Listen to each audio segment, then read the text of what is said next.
When I started using computers, there were only about a dozen computers in all of New York City. Now we all carry multiple computers in our pockets, on our belts.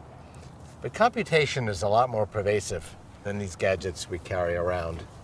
Take this rock, for example. Doesn't look like it's doing very much, but it has trillions of atoms and molecules in here. They're all moving around, bouncing against each other at incredibly high speeds. That's computation. Now, it's not very useful today. It's organized kind of randomly. We can't communicate with it very well. But we're going to change that.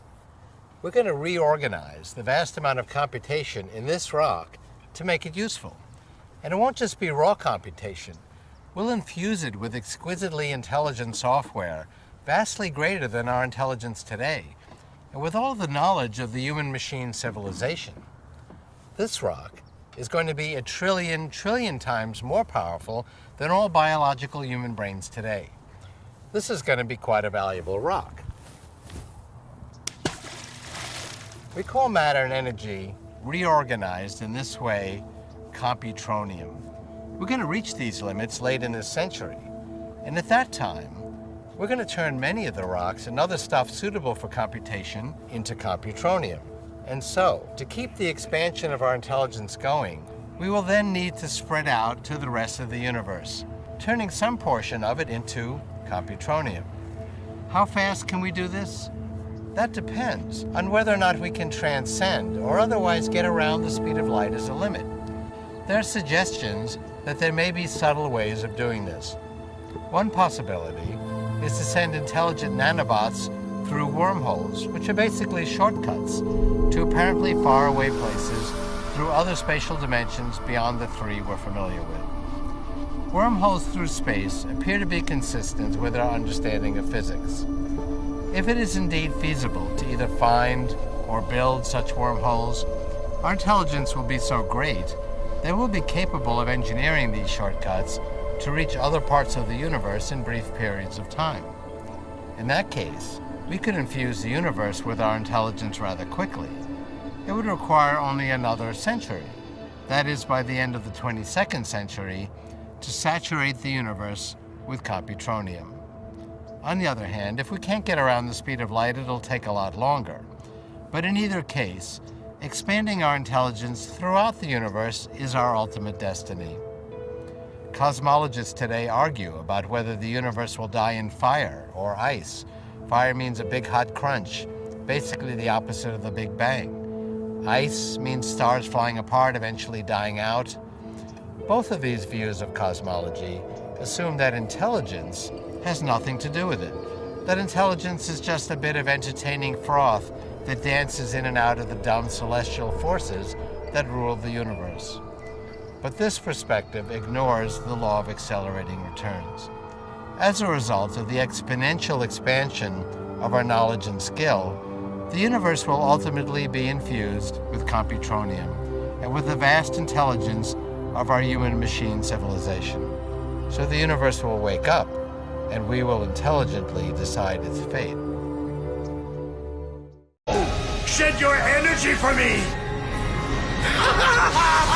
What truly magnificent energy! Its immensity is indescribable! I can barely contain it!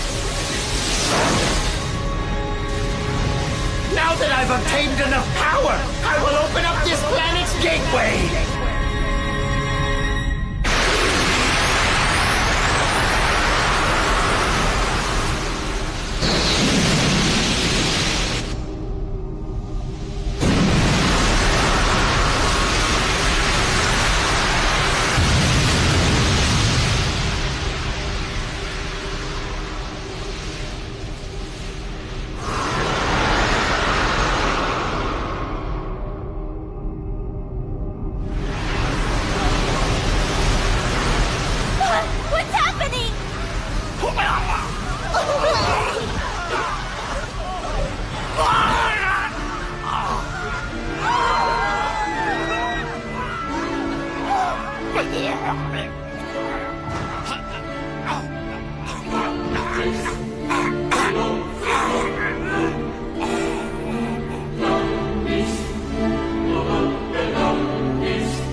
happening? Next time I see you, Hohenheim, I'm gonna slug you. Save us, Ed. Please.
The beginning and the end are one and the same.